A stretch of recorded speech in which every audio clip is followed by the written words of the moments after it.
They have dairies in Tulare. Say that again. They have dairies in Tulare. Just a few. Just a few. Not as many as we once did. Okay. Yeah, that's correct. That's for sure. Okay, we'll start. So welcome, everyone. Thank you, everyone, for joining us. Thank you for the continuation of the California Portuguese-American Coalition Summit. This is our Summit 2021, a little bit different than our first few summits in Sacramento live, and that's where we hope to return next June. We always do the California Portuguese-American Coalition Summit around the Dia de Portugal, or Portugal Day, which is June 10th. It is a national holiday in Portugal, and it is the day that is commemorated not just in Portugal, but throughout the world as Dia de Portugal, Portugal Day. We also commemorate Camões, the most famous Portuguese poet. And then the third segment that was added after the revolution that brought democracy to Portugal in 1974, which is Dia de Portugal, and Dia de Camões became also Dia das Comunidades Portuguesas, or the day also of the Portuguese communities outside of Portugal, the Portuguese diaspora, because of its importance to Portugal. The country of Portugal, as all of you know, has around 10 million people. And according to all estimates, if we include first and second generation, those born, so immigrants, first generation and second generation, if you include those born in Portugal that left Portugal, their children and their grandchildren, we are over 5 million people. So over half of the population of Portugal would be living outside of Portugal. And in the United States, we are about, according to the census of 2000, and we'll see now the census of 2020, we'll have ethnic numbers here in August. The numbers are out, but we don't know the ethnicity component of it. We will see it, and we hope to be a little bit more than the numbers we were last time, but who knows? We were 1.3 million as of the 2020 census. So we're about 1.5 million people in California, in the United States, of Portuguese background, around 350,000 in California. And those numbers are going to be interesting to see also from the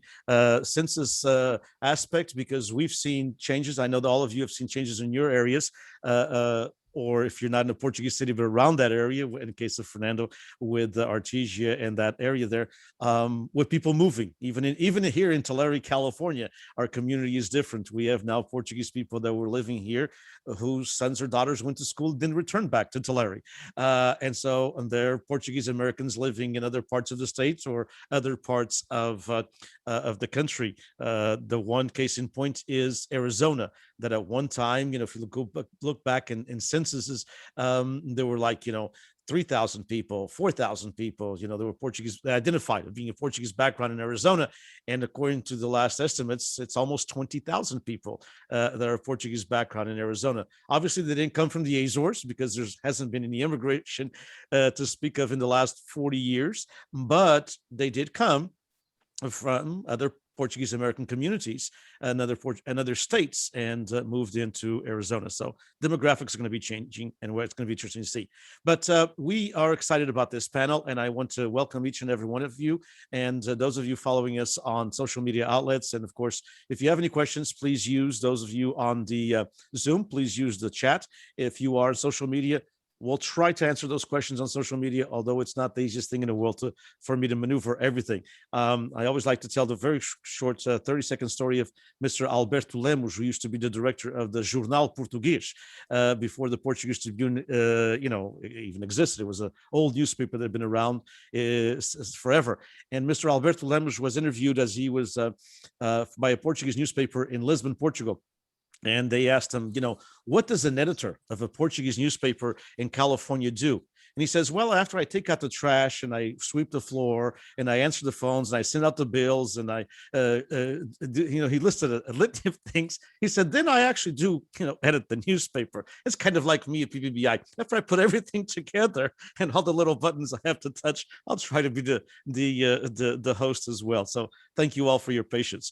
We're going to ask each and every person to give a little bit of a self-bio. I think I could do a decent job because I know all of you. I know some of you better than others, especially our mayor here in Tulare. But I would like to ask each and every one of you to take about 5 to 7 minutes. Tell us a little bit about your bio and your kind of trajectory to public service. what led you into the political office that you are. I'd like to just let everybody know that we have Fernando Dutra, who is at the city council in the city of Whittier. We have Josh Pedrozo, who is a county supervisor for the county of Merced. And we have Dennis Mederos, who's the mayor for the city of Tulare. We'll start with Dennis, if he doesn't mind. That's fine.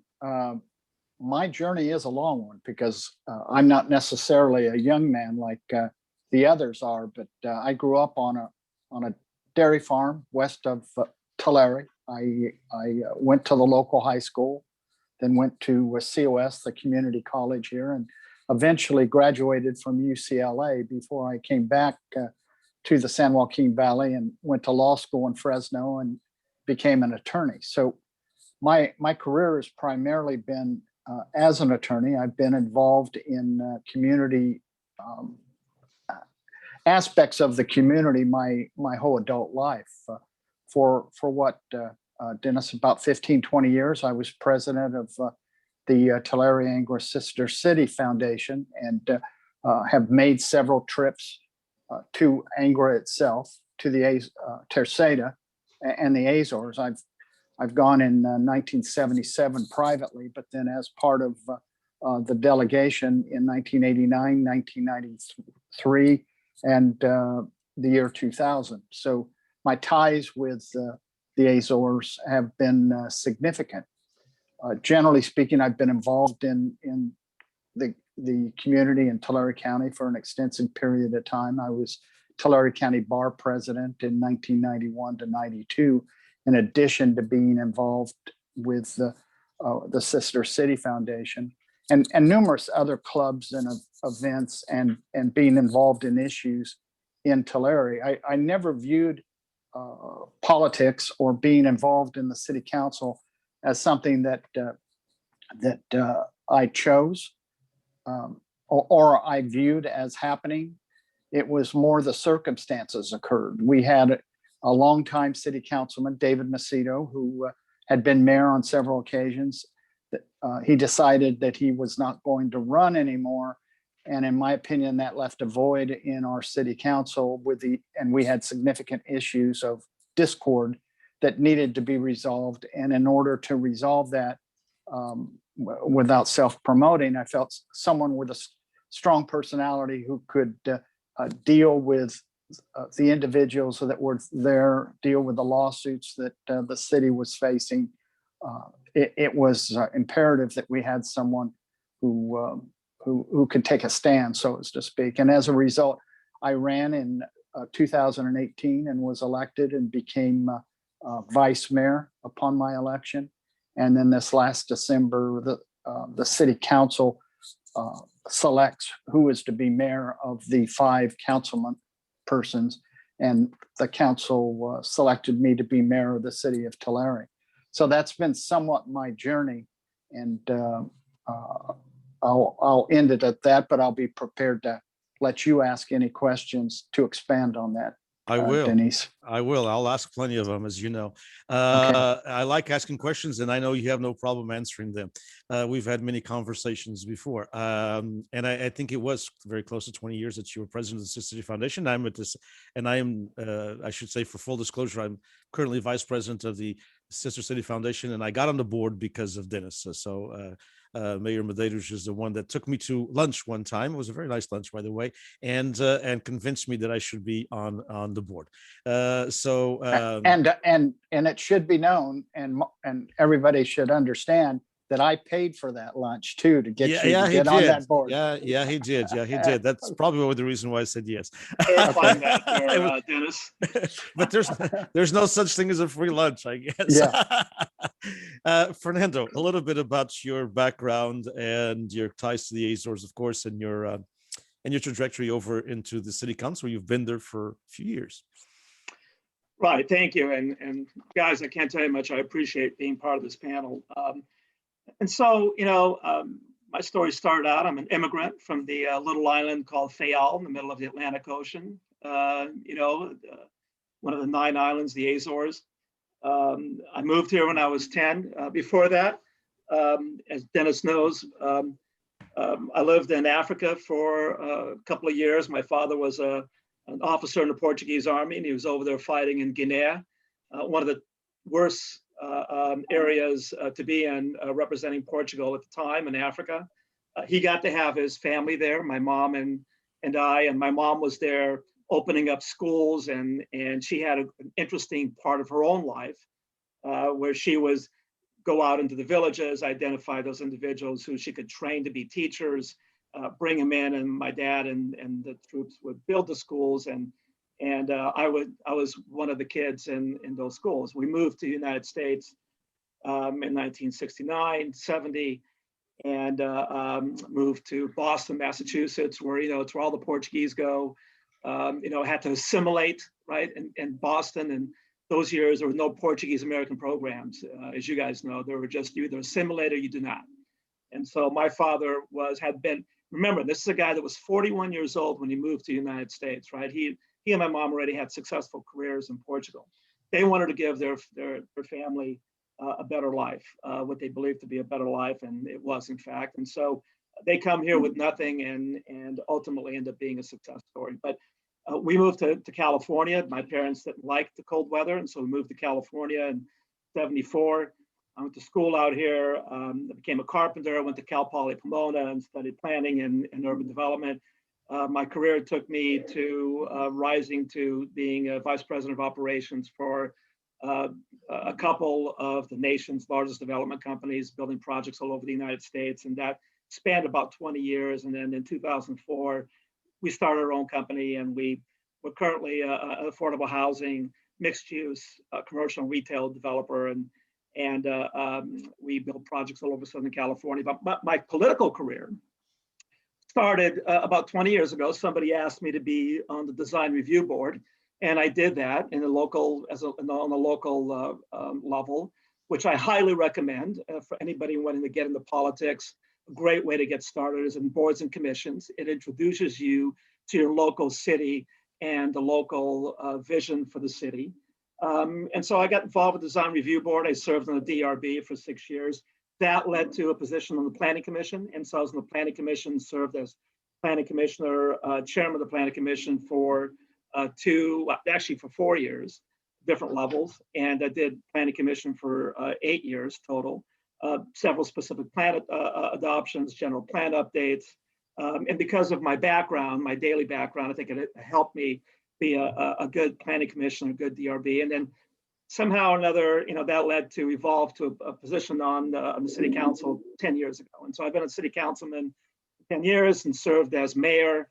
And that also, and I tell everybody, once you get involved, once you become part of the process, other opportunities opened up, as you guys know. And so because of that, that led to regional opportunities. I've been president twice of the local Gateway Council of Governments. It's a 28-city JPA.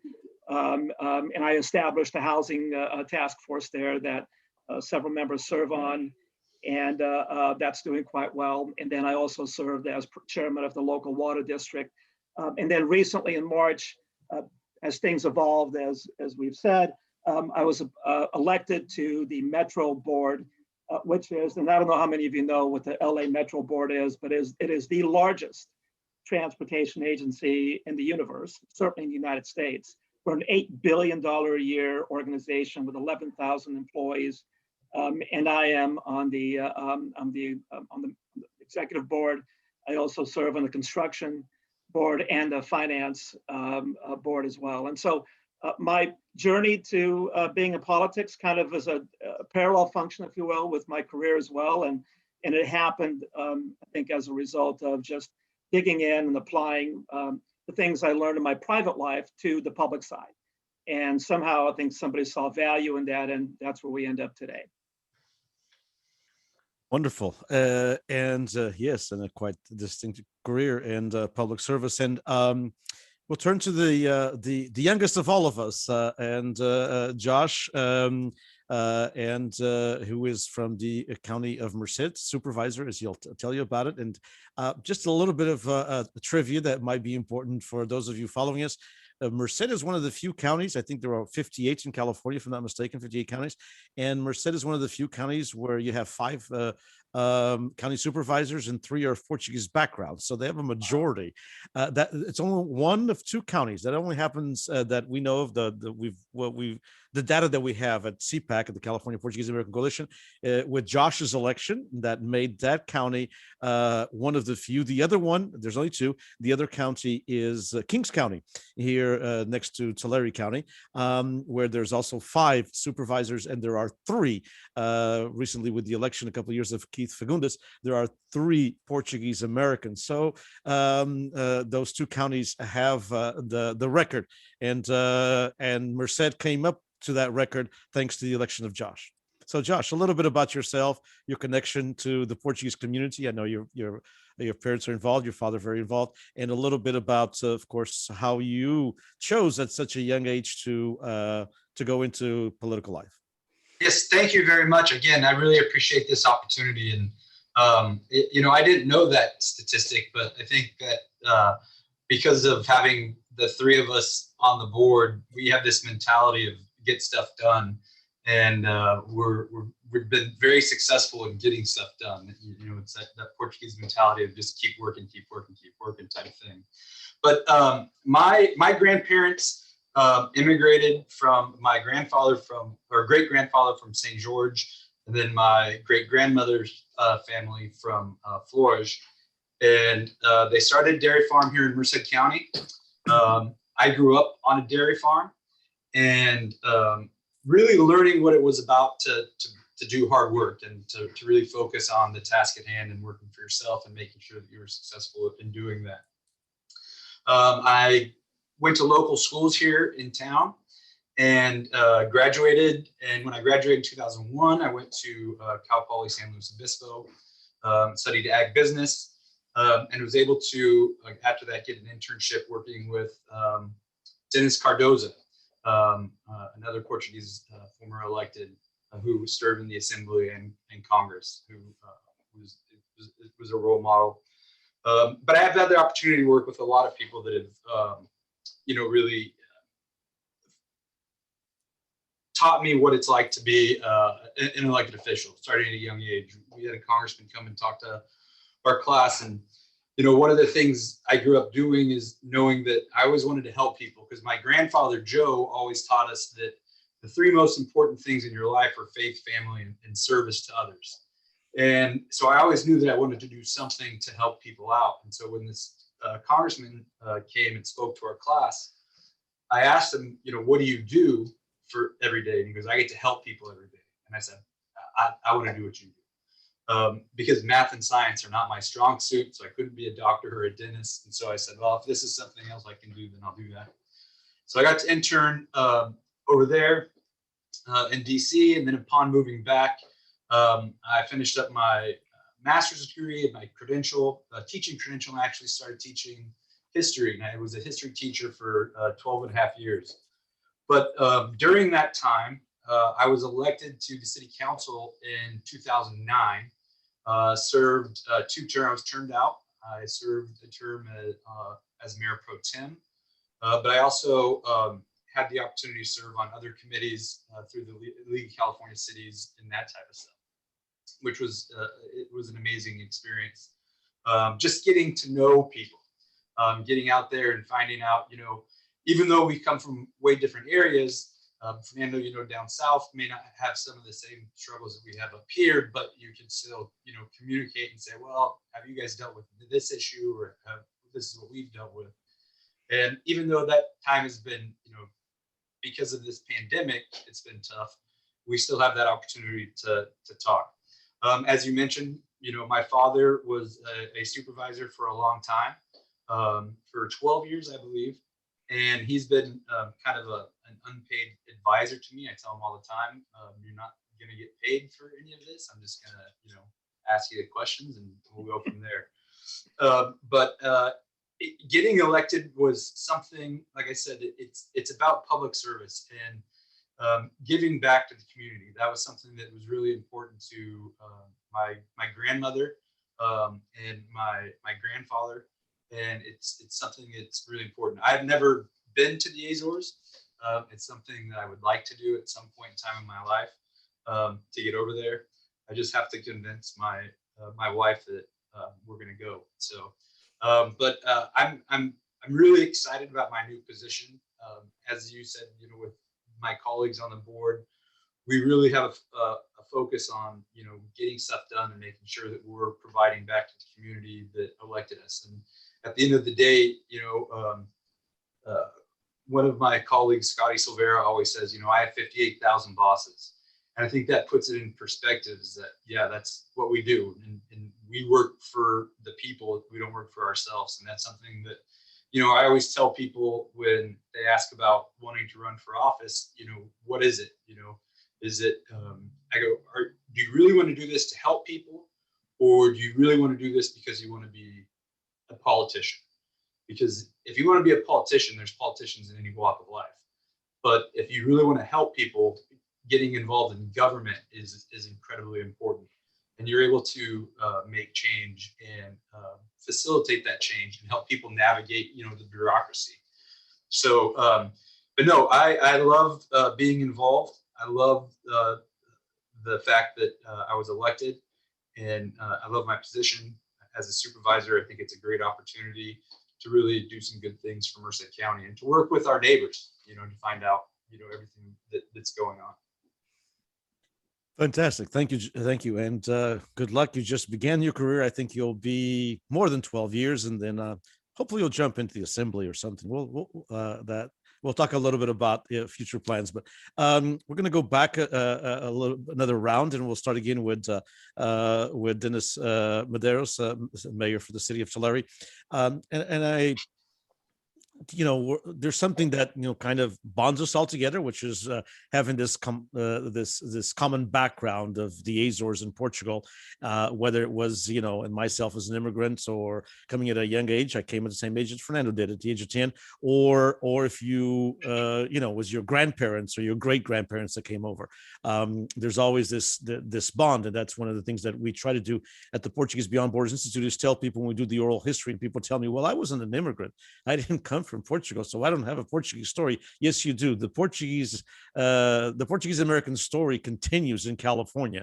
The Portuguese-American story is the story not just of those who came over, but those who are first, second, third, fourth, fifth generation, and who continue to be somewhat involved in the culture and the traditions and know a little bit about the history and who they are as a people. And part of that is public service. I think that, the Portuguese involved in the different festas and the different organizations and all the halls, just a reminder to my friend Jose Avila from the Portuguese Tribune reminded me the other day that we have 115 festas in California, 115. And we're talking about the festas that start in, after Pentecost Sunday, and they end, now basically that includes the band festival the first week of November. So we're talking, at that time span, 115 festas. In some cities there's 2 or 3, and the halls are no longer just, they're multi-million-dollar operations. And Portuguese Americans have been involved in the halls and in their communities, and in other aspects. If there's not a Portuguese community in other aspects of their community, I think it's part of who we are, and it came also from our background in Portugal and the Azores. So my question to Dennis Mederos, and I'd like to then ask the same question to Fernando and to Josh, which is basically some of the issues that you yourself or that your city or your area are tackling with, because being Portuguese American in California, being a Californian of Portuguese ancestry is first and foremost being a Californian. And so our issues are everyone else's issues. They're the same issues that other ethnic groups that compose our multicultural state have. And so sometimes we say, well, that's not a Portuguese issue. All issues are Portuguese issues because we are part of the California mainstream. And that's why we have over 140 elected people throughout California, because we have made California our home. So Dennis, a little bit, what are some of the issues that you as mayor and the city of Tulare are tackling with, especially as we transition away from the quarantines and the COVID issue? Well, specifically, as I kind of alluded to when I first was elected, the big concerns we had is that we had some lawsuits that were pending within City Hall that involved councilmen, and my goal was to find a way to get those lawsuits resolved and have harmony at City Hall so that we'd have a local government operate efficiently without any hostile work environment or anything of that nature. And we were successful. We did get that accomplished. We got the lawsuits taken care of. We had to deal with budgetary issues that have, I think, every local government has had to deal with. And COVID hit, obviously, and that made the situation worse. But with the CARES Act, we're now receiving funds that, from my standpoint, I don't necessarily want to see those funds used to just give things away or give programs or have programs that just use up the money. The city of Tulare is going to get approximately $18 million in that regard.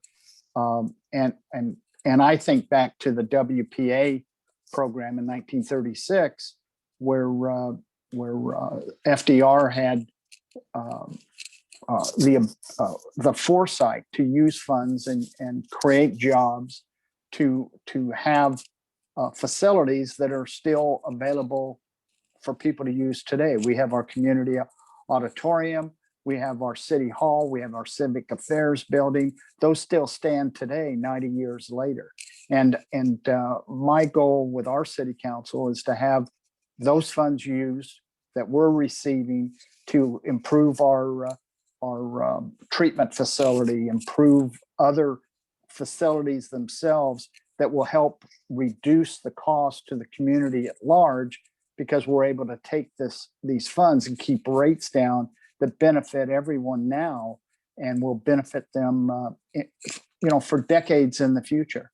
We have some real issues. I think it was brought up. Our two main issues is water. I sit as chair of the Mid-Cahuilla Groundwater Sustainability Agency, which is in the Cahuilla Subbasin here that Tulare is involved in with our local Tulare Irrigation District and the city of Visalia.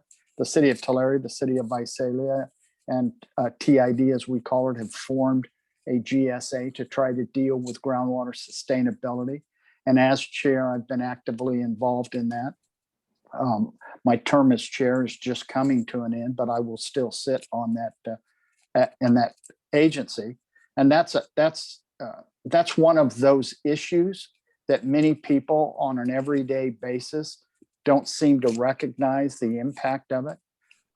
This drought is creating a situation to where many people who rely on the agricultural economic engine that we have, and that engine could very well diminish or even substantially go away if we don't solve this water problem. And I think Dennis, that in Tulare, agriculture is king from the standpoint of driving our economy.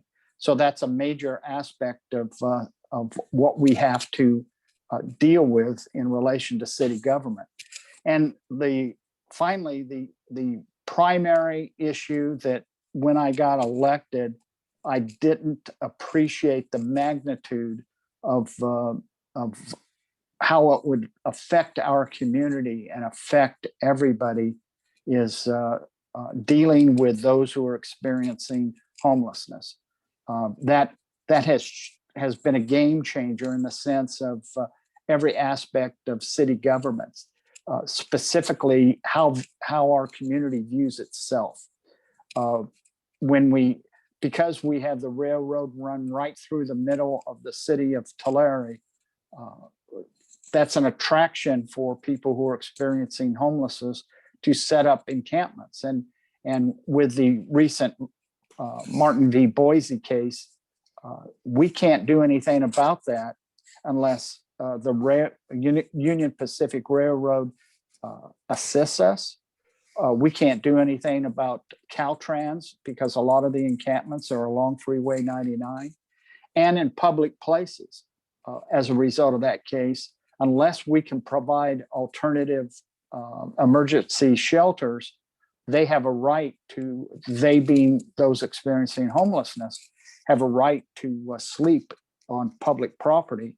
And it's going to take dealing with mental illness. It's going to take dealing with addiction and dealing with those who need help for us to get a handle on this problem. Because we have in Tulare, I think our last point in time count was just over 200 people.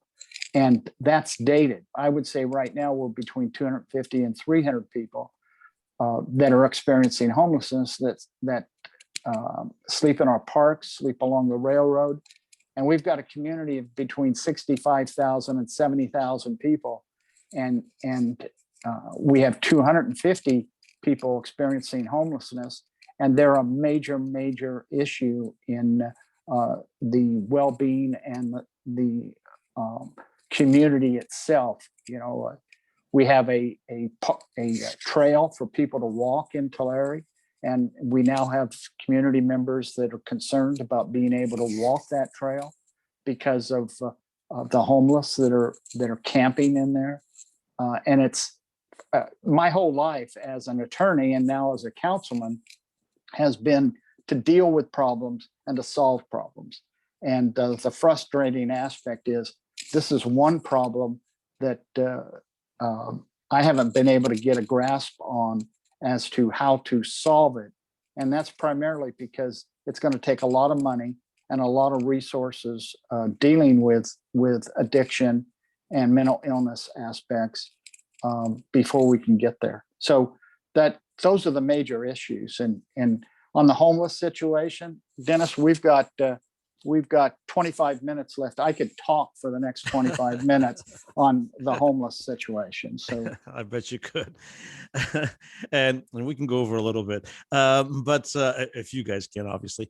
So those are some of the issues. Fernando, are there some of those same issues down in Whittier? You know, of course, some issues may have some commonality, but others, of course, not, because you're in a very urban area compared to, you know, the city of Tulare. But what are some of those issues?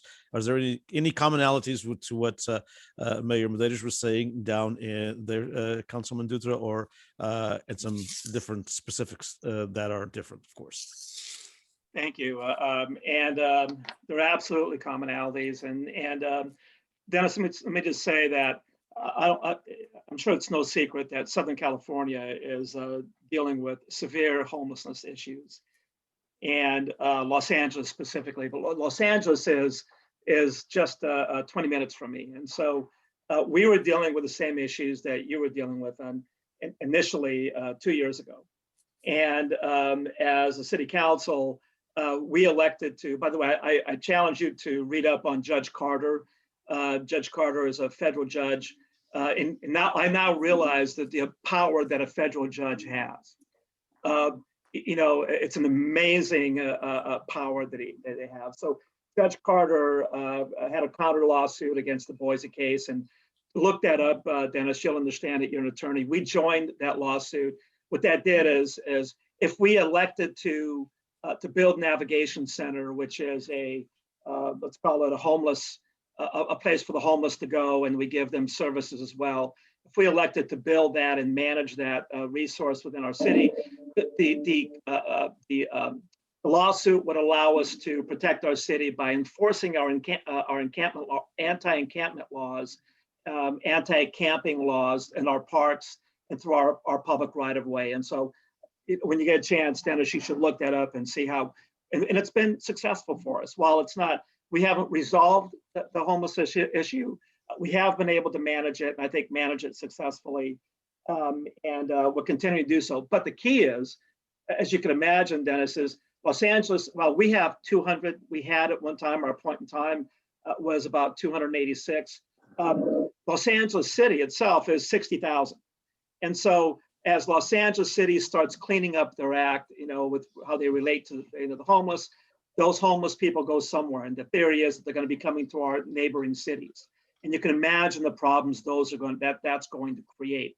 Look up Judge Carter, and you can see how we are managing that process and how we're going to be able to manage that once it comes through. But we have the same issues, and then we've been dealing with them for a while. We also have issues related to equity and labor negotiations, you know, and of course COVID. And you know, we're a city that takes pride in how we fund our police and how we fund our services, and how we support our businesses. And we elected to take about $500,000 out of our general fund during COVID and support our businesses. So we were handing out, grants, that they wouldn't have to pay back throughout the COVID for our businesses. We paid for, businesses to set up, on the sidewalks, and we actually closed down part of our street so the restaurants could expand out into the street and allow them to continue serving. So we did those types of things, and we continue to support our businesses, especially post-COVID, which they're still doing a turnaround. But, we were lucky in that we ran a campaign right before COVID started to do a 3/4 cent tax measure increase. And that led to about a $6.5 million per year funding to our general fund. And so we're doing well. The city is, when it comes to our budget. We're coming back around now, and we're putting that money back to our services, our police, and other things. But there's the city, and of course, like many of you, I deal on the larger scale, also the regional level. And so at the Metro Board, as a Metro Board member, we're dealing with things such as transportation issues, regional transportation issues. And one of you mentioned the talent drain, the talent pool drain, if you will, of people leaving our region and going somewhere else. I think Denise, you did. And so what I'm focused on the regional level is, how do we retain our talent pool? How do we retain our young people like Josh? How do we keep them in our region from moving away to Texas and going to Arizona and some of the other states? And that is, we need to provide the amenities. And so I'm focused on 2 major light rail extensions. Each one of them are $10 billion projects with a B. I'm working on the P3 opportunities for each one of them, so we can bring P3 opportunities in to help fund each one of these regional transportation modules that will, in essence, connect the lower income side of our Southern California with Orange County ultimately. But on a city level, dealing the same thing that you guys are, and homelessness being one, and affordable housing as well. Many of you know about the RENA numbers, right? About the numbers that we have to accomplish. That's a huge issue. And Dennis, I'm sure you're dealing with that as well. The city of Whittier, we have 88,000 people. We're a small city, about 34,000 homes. We're being told that over the next 9 years, we have to build an additional 3,400 homes. And imagine how that happens in a really highly dense city, highly dense part of Southern California. We're one of the most dense parts of the United States, as a matter of fact. And so we're having to deal with zoning and planning laws and rules and how we accommodate those numbers for 2 reasons. A, because we know there's a need for affordable housing, but also, how do we meet the balanced housing needs? Because, if you just start looking at affordable housing, what does that do for your tax base? And so you need to look at balanced housing measures. And so we're challenged with that, and we're working on that right now as part of our GP update. So all of those things are happening, but I can't tell you how fortunate I feel to be part of it, and to be part of it right now, and to be able to have, being kind of a guy, more of a veteran, if you will, in the politics side, to be able to apply knowledge that I get from you guys, from talking to my fellow council members and politicians throughout California to get different ideas and bring it to our city and our region. I really appreciate that opportunity to be able to do that, because you're absolutely correct. I serve 88,000 people, and I'm never confused about that. And they remind me all the time, obviously, but it's we're dealing with a lot of the same issues, and we can learn a lot from each other. We should probably do that someday. Such important work indeed. And and that's why the California Portuguese-American Coalition, we want to continue and we want to actually expand and give more opportunities for those who are Portuguese background to have these type of networks. And today with the new technologies, we can go beyond what we were able to do, 5-10 years ago. Josh, County of Merced, it's all fun and games, right? Oh, it's a party every day. That's what it is. So no, we're dealing with a lot of the same issues that everybody has already brought up. Water is obviously the number one. Being that agriculture is almost a $3 billion industry in Merced County, it's something that a lot of people rely on for jobs. Luckily, historically, our unemployment rate in Merced County has been double the state average. And we thought that we would get hit because of the pandemic. And we're only about 2.8 percentage points below the state average. So we've been able to weather the storm quite a bit. But I'm afraid that without water, it's going to be a lot more significant. I couldn't agree with you more, Dennis, in regards to the recovery funds. We're getting the county of Merced is getting about $58 million. And what I've told our staff is that, we'll take it, but we can't spend that money on ongoing projects. We have to figure out if it's a one-time deal so that we can use it. Because what happens is if you do it for ongoing stuff, then you don't have the money moving forward, then you have to lay people off. And that was something that I had to do as a city council member. And that's not something that I ever want to do again. Homelessness is a big issue in here in Merced County, and for all of the reasons that have already been mentioned. But we did just open our navigational center, and in March. It's a really cool facility in that they used old storage containers, and they converted the storage containers into dormitories. It's got 75 beds.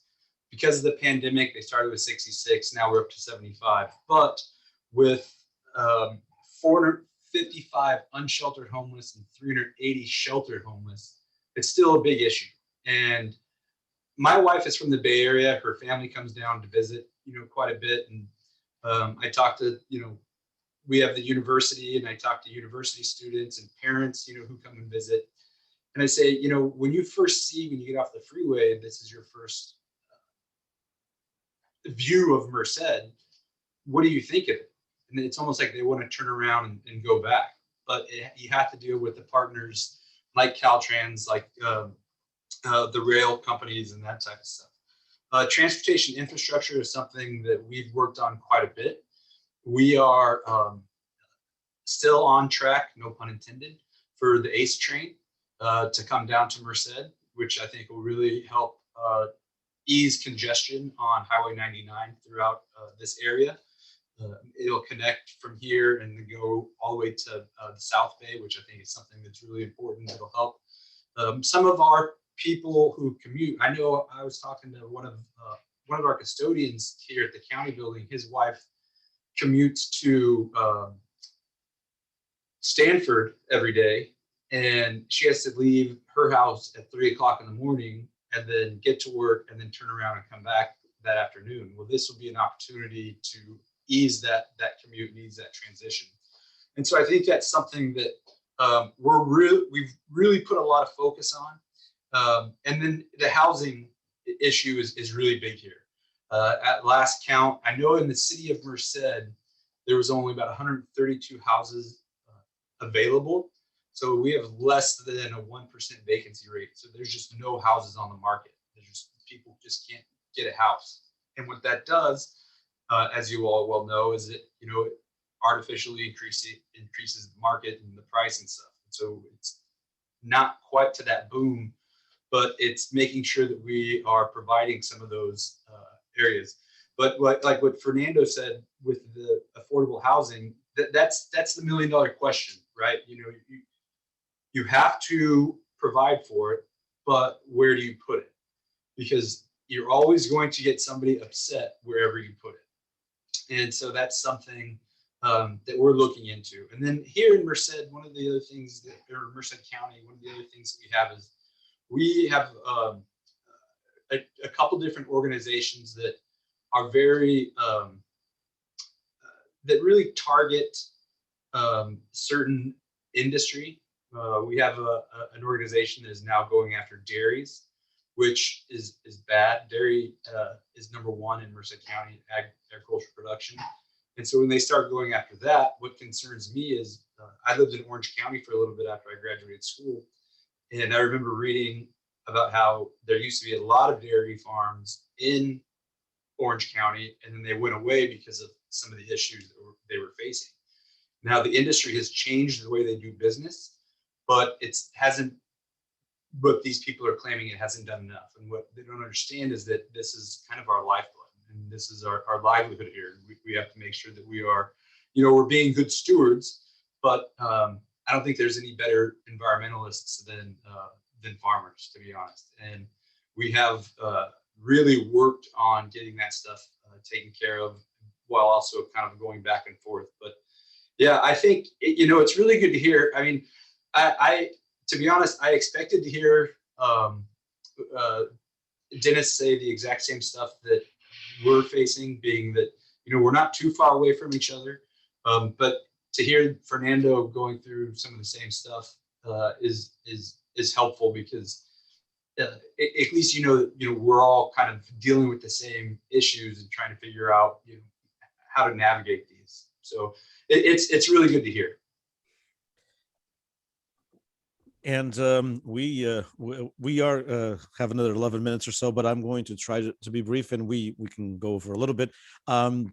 The next panel will just start a little bit Portuguese time, 7 or 8 minutes after the hour. Actually, Portuguese time is like a half hour after. But there are a couple of things, and I think this is so interesting and so important. And those of friends of ours who are following us in Portugal and the Azores can see the wealth of information that these three gentlemen have, and the wealth of knowledge, and how sometimes Portugal looks at the communities and says, they're all immigrated over there, as we call it, pé descalço, and they're doing, some of them have made a lot of money, but it is what it is. And so, I mean, these three gentlemen are Portuguese-Americans, proud Portuguese-Americans, as they all have mentioned, and contributing immensely to their cities and to their region. And so, and that reminds me of many years ago in 1999, which, I deal with students now at the university level for 22 years at the high school level. And when you talk about 1999, which is only 22 years ago, students think that that's, that was like, indeed it was last century, but it was barely last century.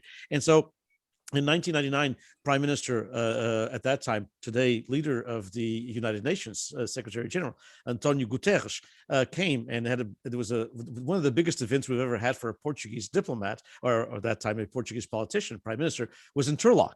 It was an outside event in Turlock. There were over 1,200 people present. I mean, any politician loves to have people, and 1,200 people, it's a lot in the Portuguese community, not being a festa. And so, and he was there, and he said, you want to be good Portuguese, we want you to continue to be good Portuguese, whether you were born in Portugal or it was your parents, your grandparents, or your great-grandparents. We want you to continue to be good Portuguese. You know how you can be really good Portuguese? Be a good American. Vote, participate, get elected, have a voice. And so that is exactly what these three gentlemen have done. And so I can tell you how proud, obviously, the Portuguese-American community is of all three of you. And I wanted to kick back to that. But before we'll end with a little bit about your relationship to the Portuguese-American community and how you see that. But you talked about different issues. There is one issue that affects everybody, of course, and all walks of life, which is money. And we were expecting a horrible deficit coming up, but the governor announced that there's actually going to be a surplus. How does that affect your cities and your region? So we'll start with Dennis the same way. How does this, granted, I understand the governor was maybe a little bit too audacious in saying there was around 70 million or 70 billion, I should say, but the amount of the of the surplus will be less than originally announced, but there will be a surplus and not this devastating deficit that we thought would be hitting us post-pandemic. Is that helpful to your cities, and how do you look at that, Dennis? Well, we have some money coming from the federal government, as I indicated. We also have expectations that we'll receive funds from the state. But as you know, anytime there's a surplus, there's a lot of hands out for that money, and everybody wants their piece. As you know, Denise, my wife sits on the local high school board and does a very fine job, and I get to see how much money education gets compared to how much the city gets. And I'm very envious all the time in the sense that they do much better than we do. And we're trying to use those funds as best we can. There are various programs to deal with the issues that we have. The governor has indicated that he wants to dedicate a certain amount of money to deal with those experiencing homelessness. My personal view is just buying hotels and expecting people to go in there and just live there isn't an answer to the problem. That's dealing with the first aspect without dealing with the primary cause, which is mental health, addiction. I think our criminal justice system needs to be reformed to a certain degree, because people are being let out of prison without anywhere to go, and they end up on the streets and basically prey on those others that are there. It was mentioned. I think Josh mentioned the fact of the NIMBY effect. And Dennis, I'll ask you: do you know what the NIMBY effect is that we all have to deal with? What that is that everybody wants emergency housing, and they want a hub for people to go to, but NIMBY stands for not in my backyard. So, and we've had to deal with that, where we've come up with an area that's great, and then all of a sudden the council chambers are full and people are yelling and screaming that they do not want it there. So the question ends up being, where are we going to house people? And everybody has to understand that they're part of this. And we're getting to the point to where what we're going to have is small pods, so as to speak, all over our city for the homeless to begin in emergency shelters and then transition into other housing to hopefully get them off the streets and get their lives turned around. But from the standpoint of being Portuguese, I can always remember growing up, and my grandparents were a great influence on me, and I always was proud of being Portuguese and being involved and going to the festas. My daughters were queens, and there was probably 50 weekends out of the year that I was going to a different festa when that occurred, and there's a pride, and that's why I got involved with the Sister City Foundation. I've been involved in the community, and my philosophy has always been, number one, you give back to your community. Number two, you be true to yourself and how you handle things. And number three, you live your life with integrity. And following those, I'm now at a point to where I'm specifically giving back to the community in the fashion that I have. Wonderful, and thank you for bringing that in, because that's that way I don't have to ask a follow-up question. I love it. That's why you were and still are a very successful attorney. So it's always the easiest thing is to interview an attorney, because they will just give you all of the answers ahead of time. It seems like they know what's on your mind. The Fernando, the same question, and if you don't mind answering in the same part. I mean, so first of all, of course, will the city of Whittier see some funding from will things be a little bit better than we expected, for the city of Whittier as well? We were expecting some very, very tough times economically, as far as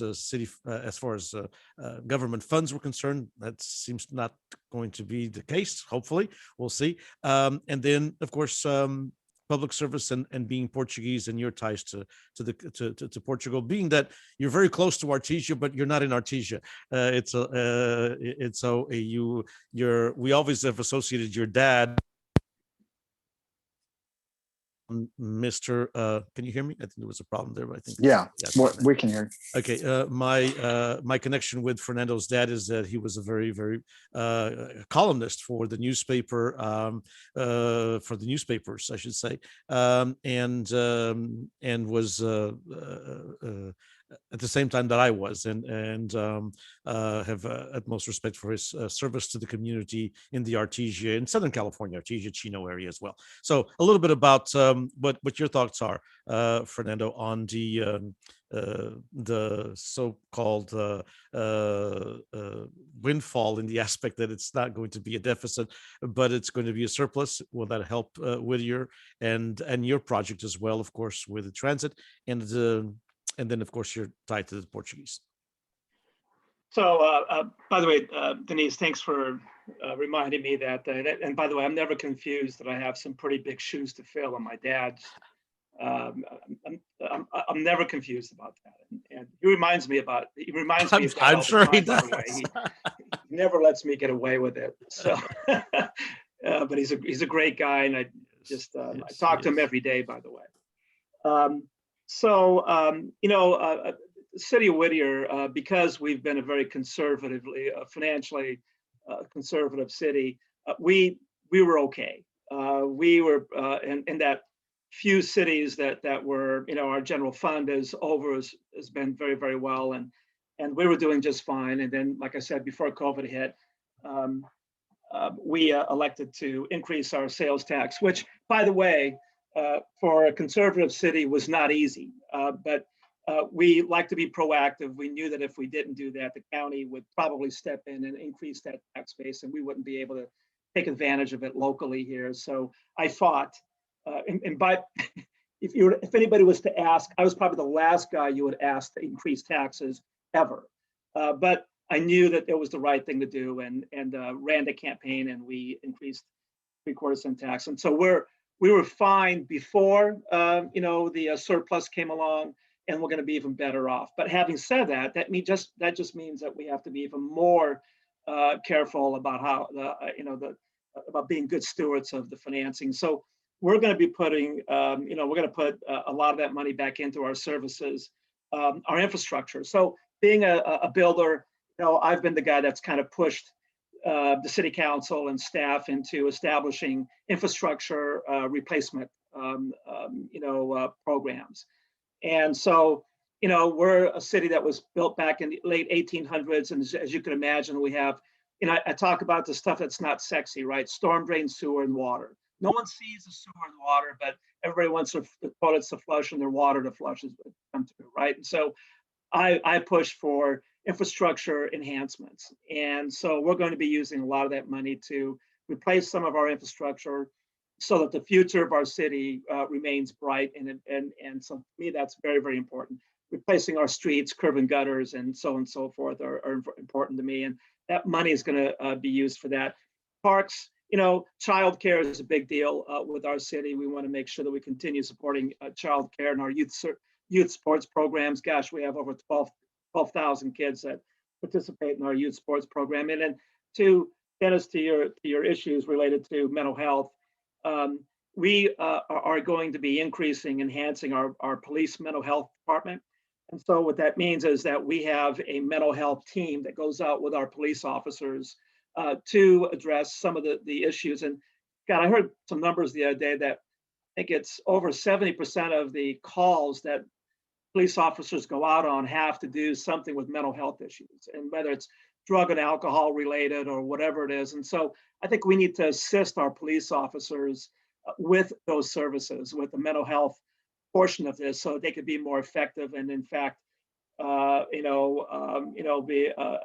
service our residents better. So we're going to be enhancing our mental health teams, and then of course that means supporting our navigation center as well.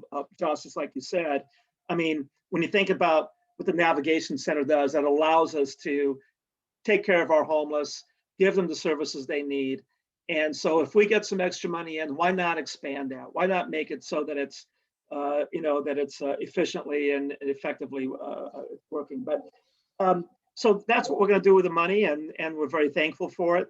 Like I said, we're a conservative city when it comes to financing, and I'm sure that we'll continue doing the things that we have done to keep us in the black and in a balanced budget, which we've been able to do.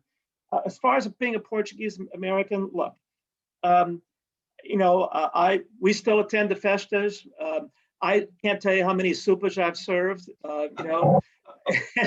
and there's nothing more humbling than to walk down the aisle and have your buddies look in your eye and say, "Hey, we're not getting the meat we should have gotten right here. Put it right in the middle of this table right here," or having your buddies look at you and say, "Hey, bring the wine over here and put it right here." Right? There's nothing more humbling than having your Portuguese buddies tell you to do that.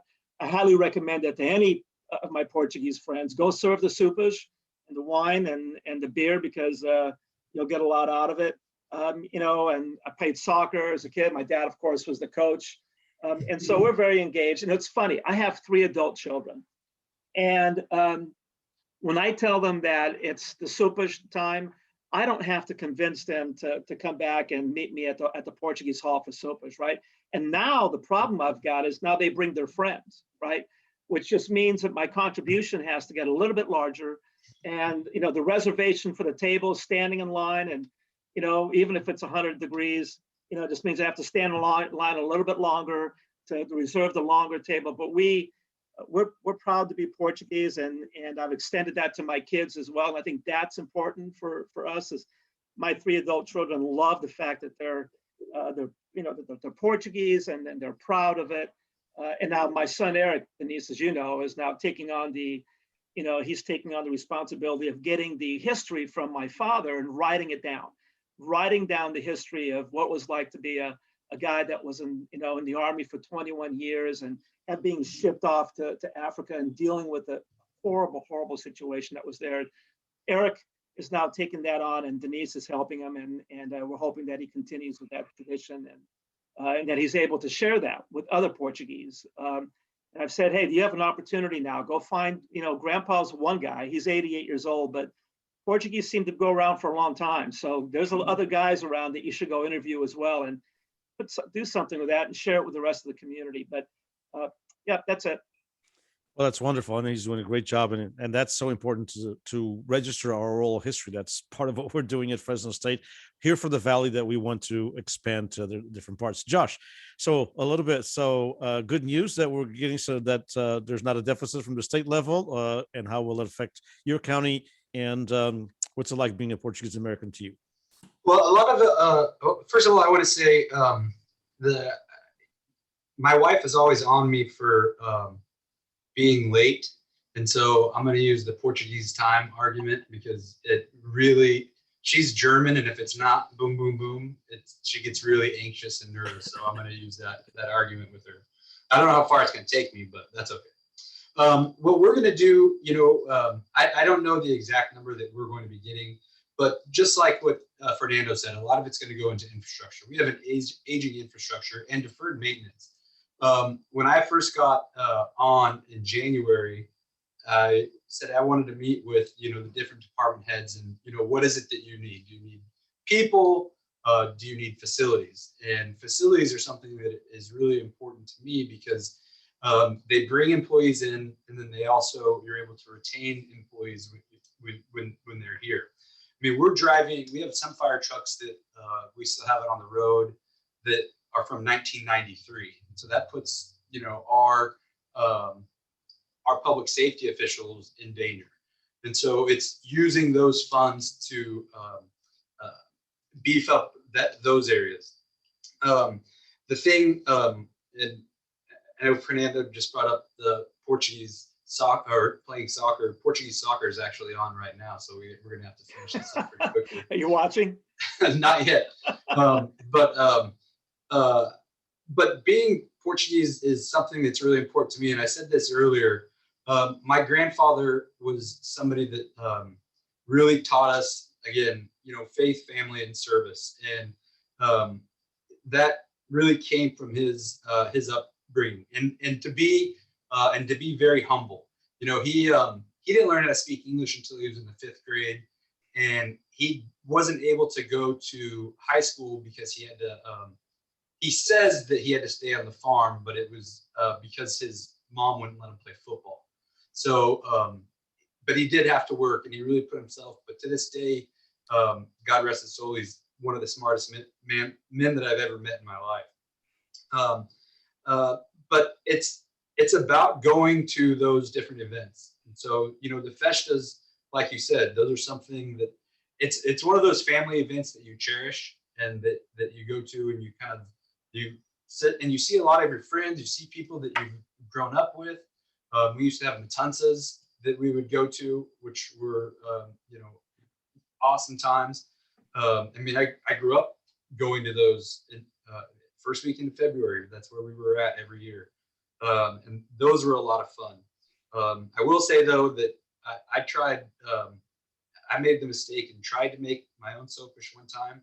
And my dad and uncle were not pleased with me, but everybody has their own different recipe or whatever. But the other thing, and that I try to pass on to my children, my grandfather used to come over because we all lived pretty close to each other, and he used to come over for dinner all the time.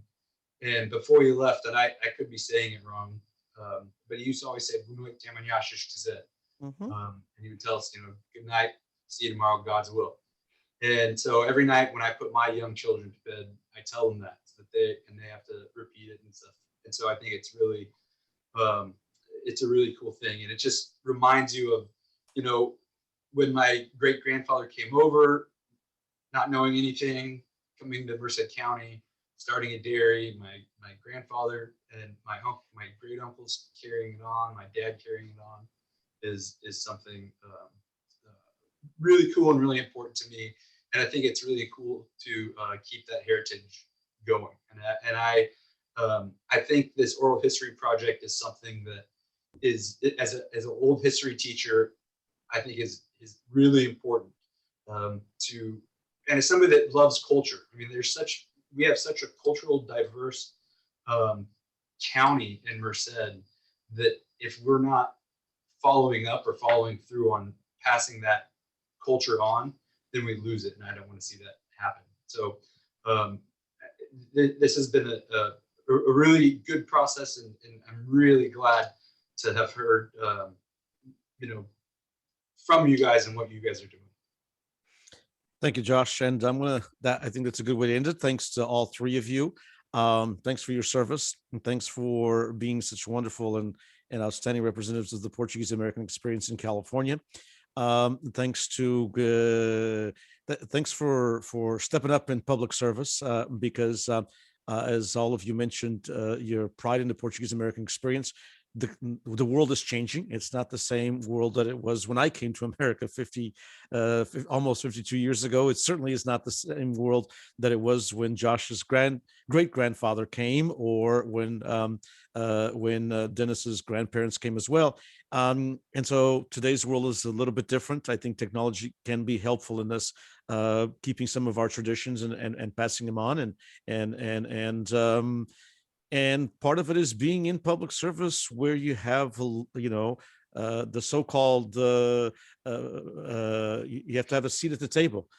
There are going to be more decisions in the Portuguese-American community because of us diversing and going to different cities and different areas that traditionally were not Portuguese, as I mentioned. There's going to be some experience, some decisions that we can make if we are in a position of power. And as a friend of mine likes to say, if you don't have a seat at the table, you're going to be the menu. And so for us not to be the menu, we better have a seat at the table. And we have experience, and we have, of course, all three of you as fine examples of that. We have something that Mayor Mederos mentioned, with his lovely wife, Kathy, who I like immensely. You like her more than you like me. I can guarantee you that. Yeah, we're not going to go there. But anyway, okay.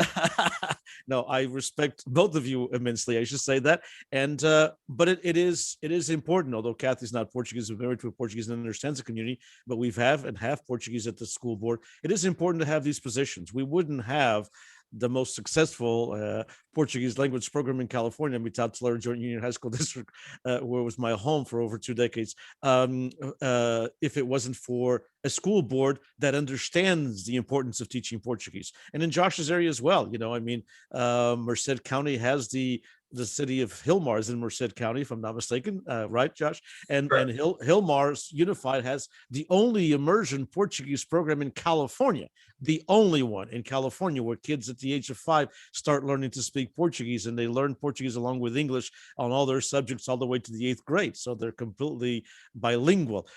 So we wouldn't have, and some of the things that have happened in Artesia, with the Artesia community, next to Whittier is, close by is a prime example. I mean, their hall is the pride and joy of the Portuguese community in California, and other areas, have, outstanding facilities as well. So it is because, of our involvement, and more and more, it is important to have Portuguese at the local level, and maybe we can come back at another time, the three of us, the three of you and myself, maybe a couple others as well, and talk a little bit about, maybe in the fall time when we have a little bit of time, all of you, talk a little bit about how we get more younger, Josh's age and even younger Portuguese Americans. We're giving him some pointers that will be important for those looking to be in public service. So thank you all very much. I appreciate it.